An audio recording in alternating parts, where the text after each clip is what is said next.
Equal होगी ना तब हम कहेंगे कि लिमिट एग्जिस्ट कर रही है, और दोनों की जो वैल्यू आएगी वही फिर लिमिट की वैल्यू कहलाएगी, लेकिन दोनों इक्वल होनी चाहिए। इक्वल नहीं है और कहेंगे लिमिट एग्जिस्ट ही नहीं करती। तो देखिएगा मैंने यहाँ पर क्वेश्चन नंबर 23 करा था, क्वेश्चन 24 करा था, 23 और 24 बस ये वही क्वेश्चन करे थे लिमिट से एग्जिस्ट करने में। क्वेश्चन नंबर 25 देखेंगे, 25 में बोल रहे हैं कि evaluate limit x tending to 0 f x. तो ये इवैल्यूएट करता है limit x tending to 0 f x.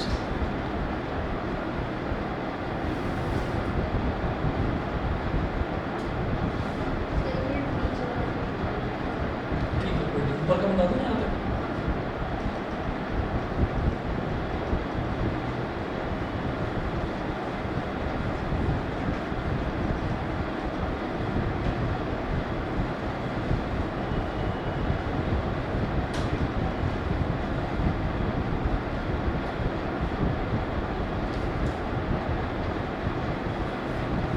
Exercise 13.1 का क्वेश्चन नंबर 25 देखेंगे।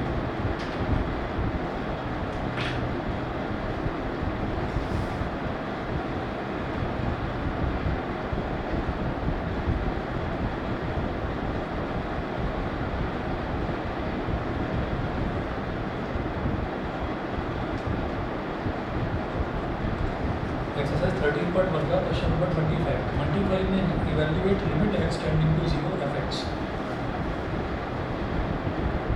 तो ये फाइंड आउट करना है limit x tending to 0 f x, ये फाइंड आउट करना। अब इसमें इन्होंने बताया है कि एफ एक्स है क्या। F x is equal to mod x upon x.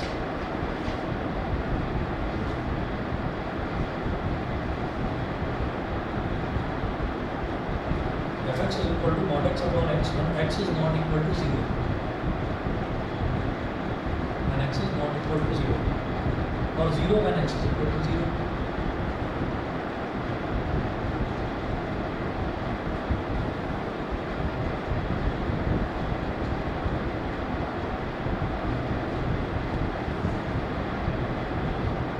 ये बता दो नीचे वाला भी हो गया। ठीक है,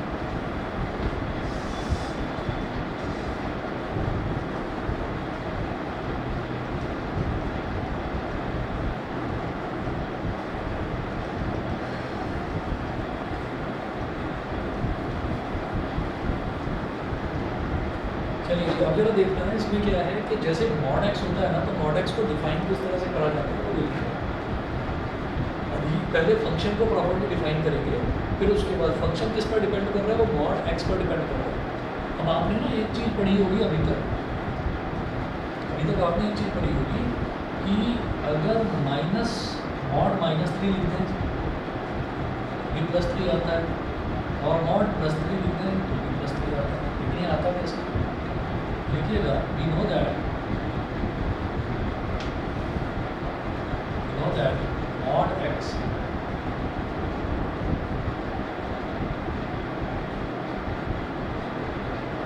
is defined as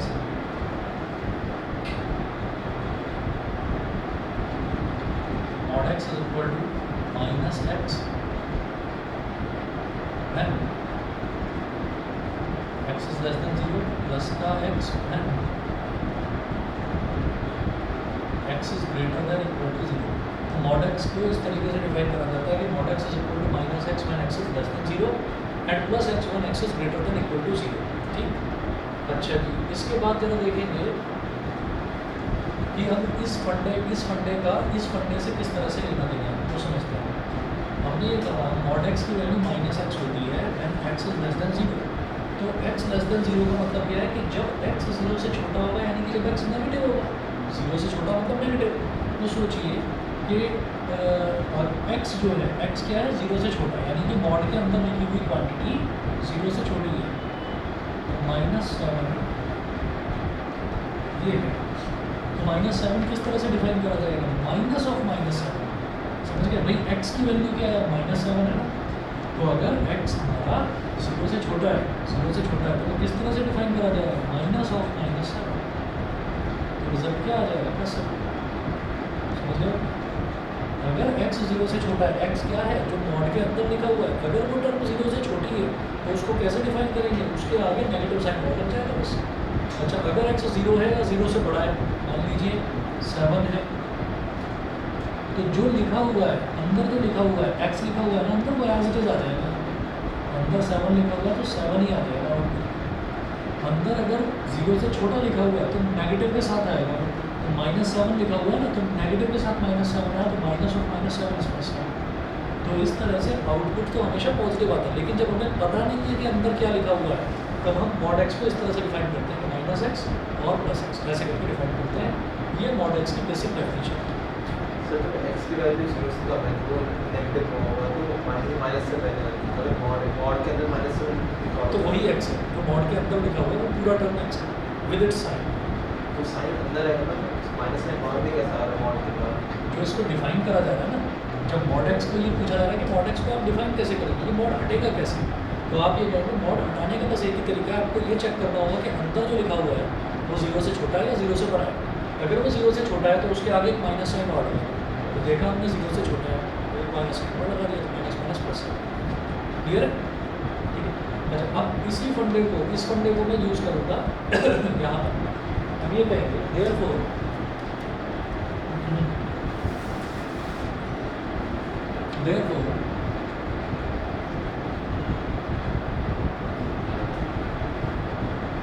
fx is equal to,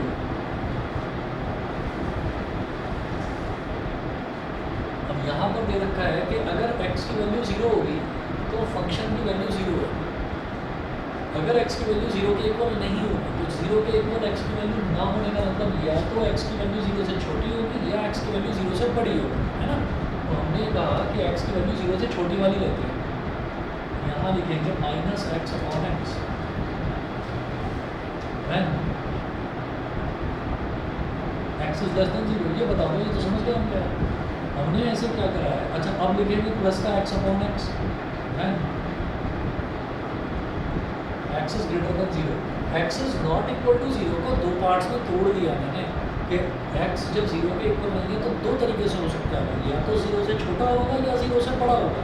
अगर 0 से छोटा होगा तो mod x की जगह में -x लिख दूँगा, नीचे के x में कोई बदलाव नहीं है, वो x ही रहेगा। इसी तरह से अगर x 0 से बड़ा होगा तो mod x की जगह में +x लिख दूँगा, सिर्फ x लिख दूँगा, नीचे तो x रहेगा ही रहेगा।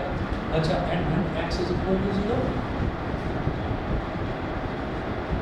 फंक्शन की वैल्यू 0 है, इधर x से x कट गया 1 आ गया, इधर x से x कट गया -1 आ गया।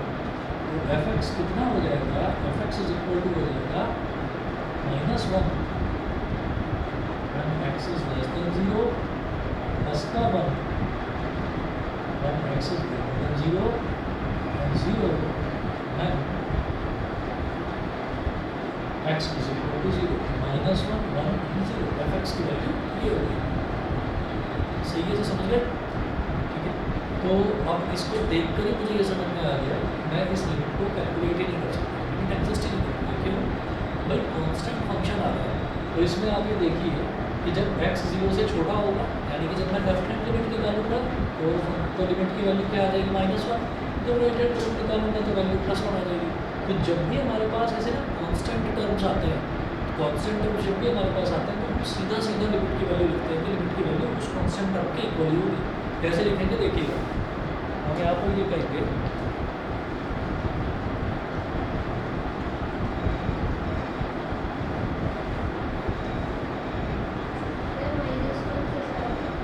बताता हूँ।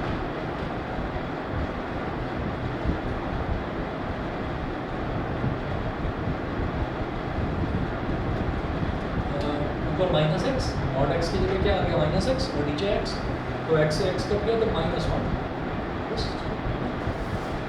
तो अब हम ये करेंगे limit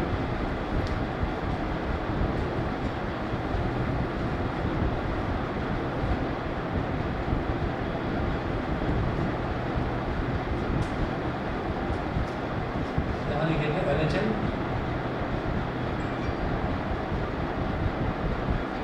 at x is equal to 0 fx is equal to limit x tending to 0 minus fx। ठीक है, फिर आगे कुछ करने की जरूरत नहीं है आपको इसमें, कि आगे आप इसमें लिखेंगे कि h tending to 0 f 0 minus h, तो वो प्रोसीजर यहाँ पर नहीं अपनाना है क्योंकि यहाँ तो ये कांस्टेंट फंक्शन है। कांस्टेंट फंक्शन है तो इसका सीधा रिजल्ट आप लिखेंगे -1, ठीक है। जब x 0 से मामूली सा छोटा है तो x 0 से मामूली सा छोटा है तो कुछ भी है फिर वो उसकी वैल्यू -1 ही आनी है क्योंकि कांस्टेंट वैल्यू दे रखी है, ठीक है। तो ये -1 हो गया। सिमिलरली हम कहेंगे RHL at x is equal to 0 fx, ये कितना हो जाएगा, limit x tending to 0 plus fx, इसकी वैल्यू +1, ये सीधा सीधा +1। तो LHL और RHL वो दोनों इक्वल नहीं है, therefore limit does not exist.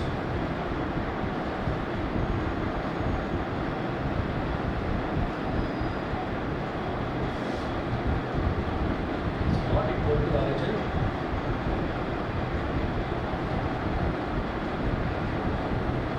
so limit x tending to 0 fx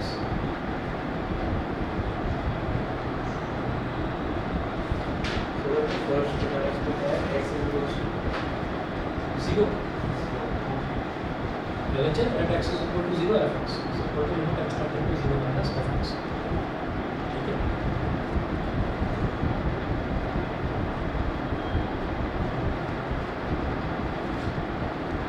हाँ जी, मैं क्वेश्चन नंबर 26 की अगर बात करूँ तो क्वेश्चन नंबर 26 जो है वो भी सेम है।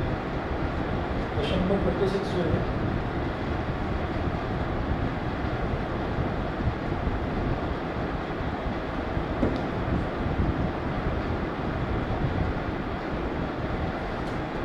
इसमें ये कह रहे हैं limit x tending to 0 fx, ये मेरे को फाइंड आउट करना है।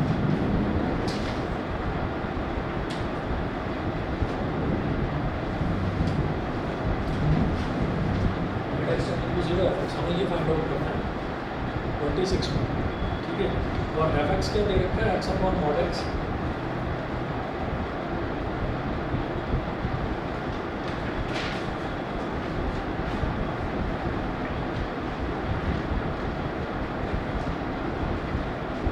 x upon mod x, comma x is not equal to 0, x is not equal to 0, और 0 when x is equal to 0, 0 when x is equal to 0, ठीक है जी, ये हो गया। अब इसमें fx को डिफाइन करेंगे तो fx इसमें भी वैसे ही डिफाइन हो जाएगा जैसे पहले वाले क्वेश्चन में हुआ था।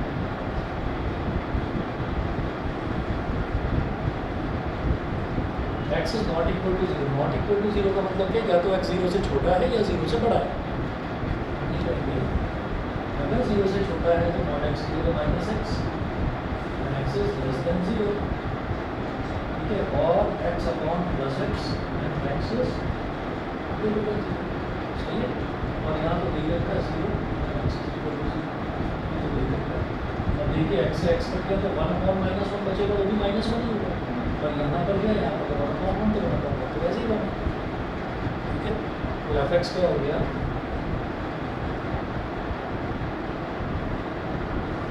-1 when x is less than 0, +1 when x is greater than 0, 0 when x is equal to 0। तो fx की वैल्यू हमारे पास ये आ गई। उसके बाद देखिएगा, उसके बाद वो बोल रहे हैं limit x tending to 0 fx निकालना है, तो यार इसका भी तो वही आंसर आएगा, limit x tending to 0 does not exist. यहाँ पर भी तो फंक्शन वही आया था -1 1 0, यहाँ पर भी वही आ गया -1 1 0, ठीक है। तो हम ये कहेंगे here also LHL at x is equal to 0 fx is not equal to RHL at x is equal to 0 fx, so limit x tending to 0 fx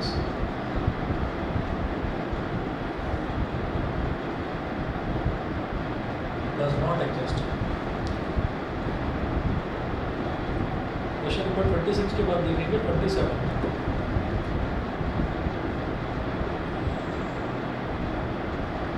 27 में है, हमको फाइंड आउट करना है limit x tending to 5 fx।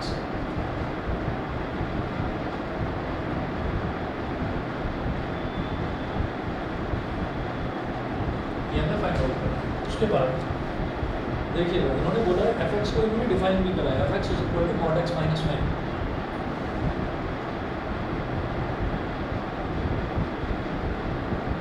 Mod x minus five ये इन्होंने define भी करा। अभी इसको पहले हम भी डिफाइन करेंगे। पहले देखेंगे कि मॉड एक्स को किस तरह से स्प्लिट करके लिखा जा सकता है। तो मॉड एक्स की डेफिनेशन तो मुझे पता है ना, वो तो जीरो पर बनती है, वो तो जीरो पर बनती है कि जीरो से छोटा है तो वैल्यू कुछ और, जीरो से बड़ा है तो वैल्यू कुछ और। तो इसको कैसे निकालेंगे हम? ऐसे करेंगे f x is equal to minus x minus five when x is less than zero और x minus five when x is greater than equal to zero. ये बता दीजिए, समझ लेते हैं भाई हमने क्या करा, हमने मॉड एक्स को तो डिफाइन करा है, आगे माइनस फाइव तो लिखा हुआ है, उसको लिखा रहने दो। ये जो फंक्शन दे रखा है ये फंक्शन सिर्फ मॉड एक्स ना देकर मॉड एक्स माइनस फाइव दे रखा है, तो मॉड एक्स क्या होगा, माइनस एक्स होगा, है ना। When x is less than zero, आगे माइनस फाइव लिखा हुआ है तो लिखा रहने दो। ठीक है, फिर क्या है कि अगर x is greater than equal to zero तो मॉड एक्स की जगह प्लस एक्स लिखेंगे, तो एक्स माइनस फाइव ये होगा। अभी वो पूछ क्या रहे हैं, अभी वो पूछ रहे हैं limit x tending to five. भाई limit x tending to five का मतलब क्या है कि x जो है, अगर मैं एल एच एल निकालूंगा तो x या तो 5 से ज़रा सा छोटा होगा या 5 से ज़रा सा बड़ा होगा, या हम ये कहेंगे कि हो सकता है 5 के एग्जैक्टली इक्वल हो, तो 5 के आसपास ही होगा। इसका मतलब अगर वो 5 से ज़रा सा छोटा है 4.9 है 4.8 है, अभी तो 0 से बड़े वाली कैटेगरी में लाई कर रहा है। 5 से ज़रा सा बड़ा है तो 5.1 है 5.2 है, अभी तो 0 से बड़ी वाली कैटेगरी में लाई कर रहा है। तो इसका मतलब मुझे बस यही लेना है एक्स माइनस में, और फिर इसके लिए मुझे एल एच एल और आर एच एल की जरूरत नहीं पड़ेगी। एल एच एल और आर एच एल हम कहाँ निकालते हैं, जहाँ क्रिटिकल पॉइंट दे रखा होता है, जहाँ पर greater than zero less than zero ये दे रखा होता है, और मुझे एक्स टेंडिंग टू जीरो पर ही निकालना होता है, यहाँ तो टेंडिंग टू फाइव पर निकालना है। ठीक है, तो 5 से ज़रा सा छोटा है 5 से ज़रा सा बड़ा लेंगे, result is x minus five. तो इसके लिए सब कुछ अलग अलग करके नहीं दिखाना, इसके लिए हम ये करेंगे limit x tending to five f x is equal to limit x tending to five, और एफ एक्स की जगह आप लिख दीजिए एक्स माइनस फाइव। एक्स की वैल्यू सीधा डाल दीजिए 5 minus five, answer out is 0। ठीक है, तो लिमिट एग्जिस्ट भी कर रही है और जो उसका रिजल्ट है, उसका आंसर है वो 0।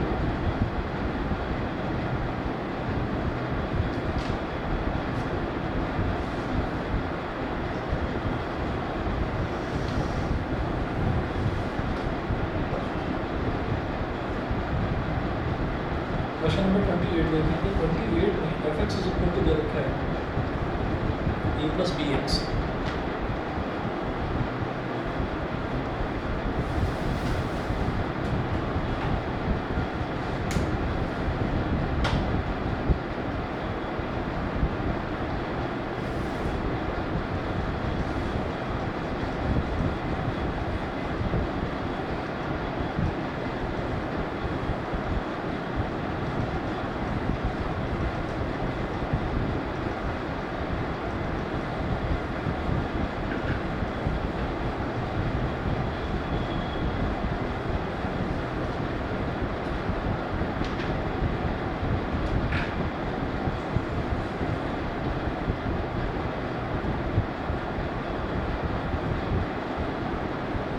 क्वेश्चन नंबर 28 है f x is equal to a plus b x.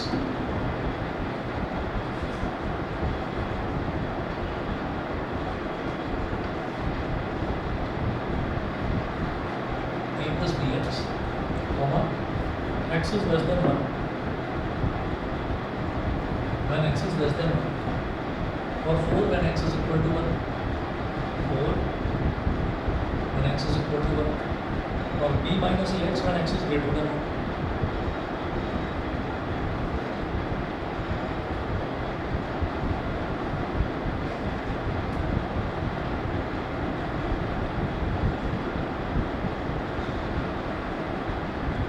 b minus A x when x is greater then 1, तो एफ एक्स ये दे रहा है। और वो कह रहे हैं कि limit x tending to 1 f x is equal to f1 b1।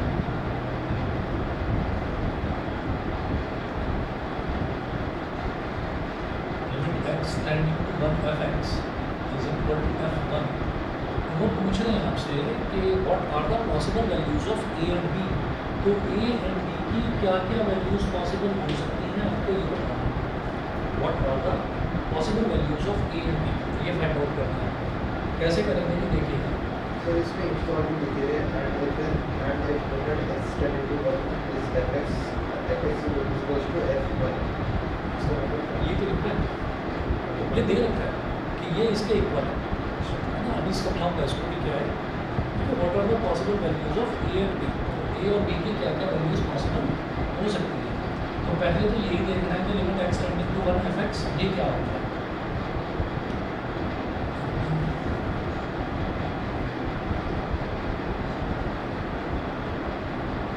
लिखेंगे since it is given that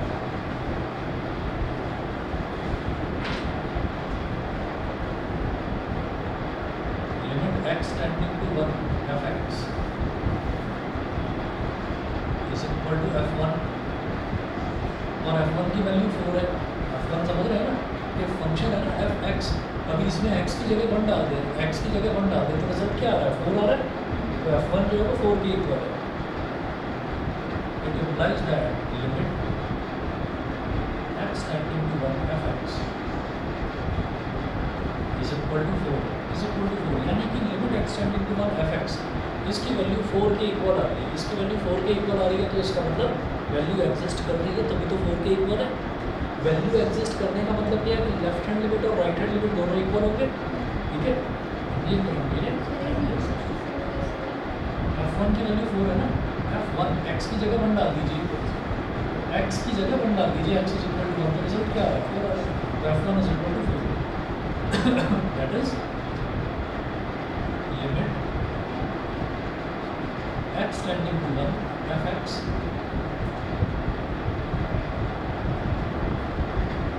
exists। ये जो limit x tending to 1 fx है ये एग्जिस्ट करता है।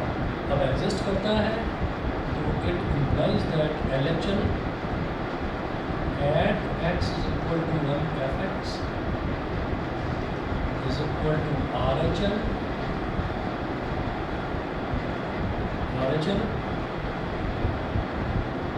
at x is equal to 1 fx is equal to 4।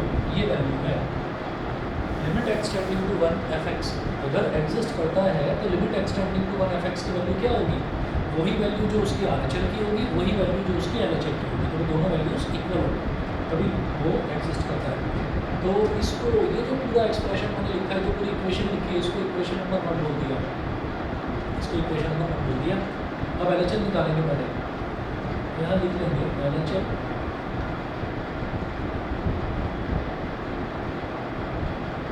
First first equation limit x tending to 1 fx अगर exist करती है तो LHL at x is equal to 1 fx और RHL at x is equal to 1 fx ये दोनों equal होंगे। तो मैंने इसकी जगह ये रख दिया है और ये तो 4 के इक्वल है।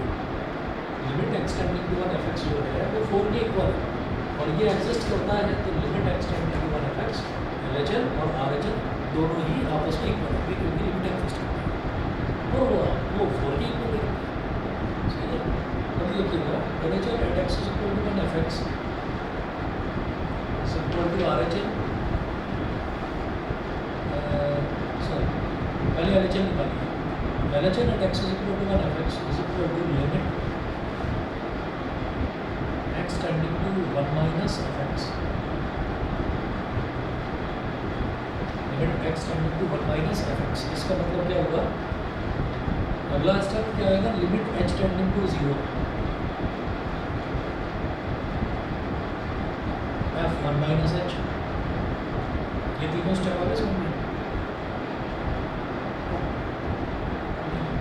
ये तीनों स्टेप आएंगे सब में आएंगे सब में। जब भी मैं लेफ्ट हैंड लिमिट निकालूंगा तो क्या करेंगे, LHL at x is equal to 1 अभी मैं इसको निकाल रहा हूँ फिर अलग से इसको निकाल रहा हूँ तो h tending to 0 f1 minus h। अब क्या करेंगे, अब कौन सा वाला फंक्शन लेंगे, ऊपर देखिए x लेस देन 1 वाला, क्योंकि मैं क्या कर रहा हूँ x टेंडिंग टू 1 माइनस यानी कि x जो 1 से छोटा होगा तो फंक्शन क्या लेंगे a प्लस बी एक्स। तो a प्लस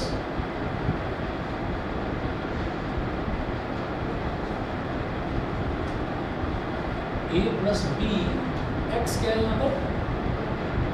हाँ, जो ब्रैकेट के अंदर लिखा है वही एक्स है, 1 माइनस एच। तो a plus b into 1 minus H.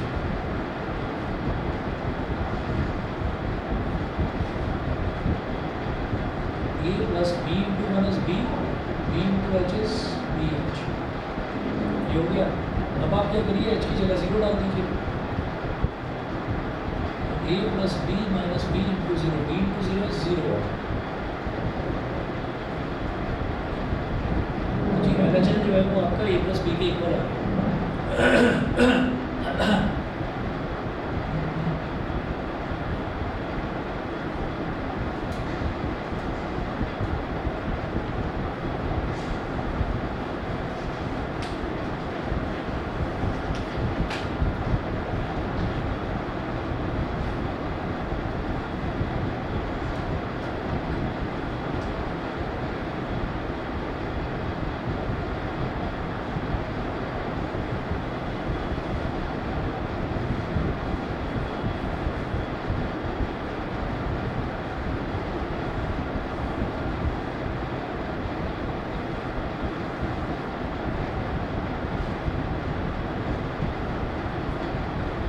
अब RHL देख लीजिए, RHL at x is equal to 1 fx।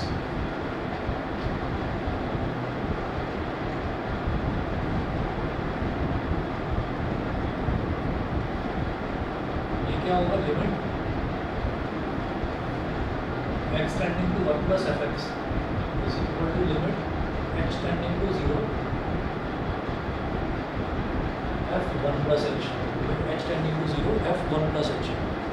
f1 plus h का मतलब यह कि अब x की वैल्यू 1 से थोड़ी सी ज़्यादा है। जब x की वैल्यू 1 से थोड़ी सी ज़्यादा है तो फंक्शन क्या लेंगे, b minus A x. Limit h tending to 0 b minus A x की जगह आ जाएगा 1 plus h।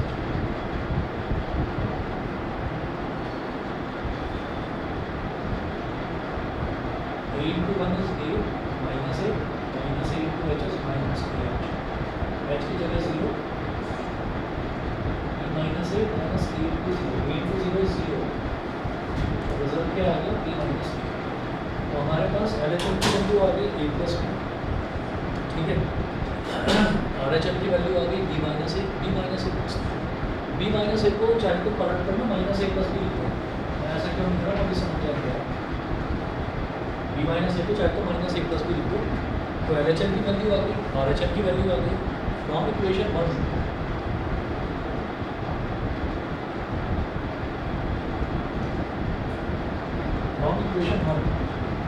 LHL is equal to RHL is equal to 4।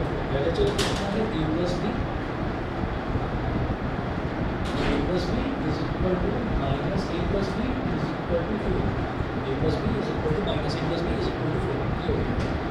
अभी क्या करेंगे, ये जो a plus b है ये भी 4 के equal, minus a plus b है ये भी 4 के इक्वल। इसको इक्वेशन नंबर 2 और इसको इक्वेशन नंबर 3 और दोनों को ऐड कर दीजिए। तो दोनों को ऐड करेंगे, ऐड प्लीज, a से माइनस से कैंसिल हो जाएगा, b plus B is 3, plus 4 is 8, 4 b की वैल्यू क्या होगी 4। अब दोनों में से किसी भी इक्वेशन में वैल्यू रख दीजिए, a की वैल्यू क्या हो जाएगी 0। भाई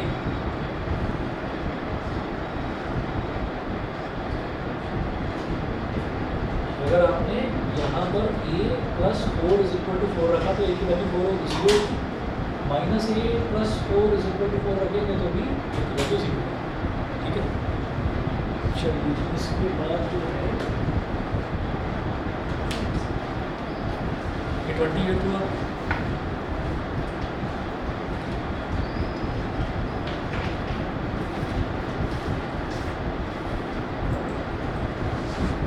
क्वेश्चन नंबर 29 देखिएगा।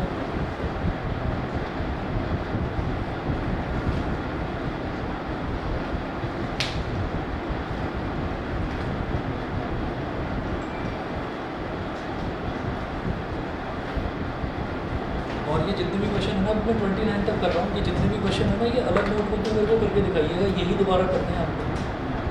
समझ में आया तो जो मैंने करवाया उसमें से देख लेना, नहीं तो खुद से करना है वो ईमानदारी आप अपने आप देख लेना। F x is equal to x minus A one,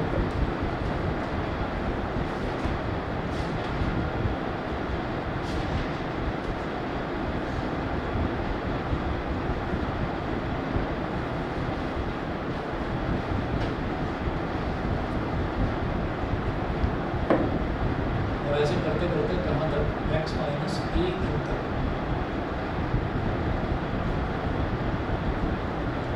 अब वो पूछ रहे हैं कि limit x tending to A one f x, ये बता दीजिए कितना होगा।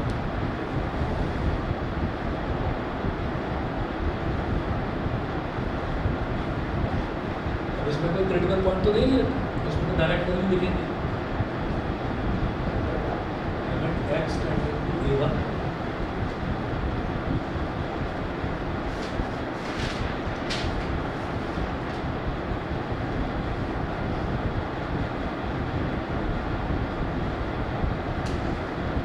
एक्स की जगह ए वन डाल दीजिए, तो a one minus A one, a one minus a two, A one minus a three, a one minus a n. A one minus A one cancel out होकर जीरो हो जाएगा, zero into कोई भी कितना बड़ा expression zero, result is zero. वो कह रहे हैं for some A not equal to A one a two till a n compute limit x tending to a f x. अगला पूछ रहे हैं कि limit x tending to a f x, ये बताएं।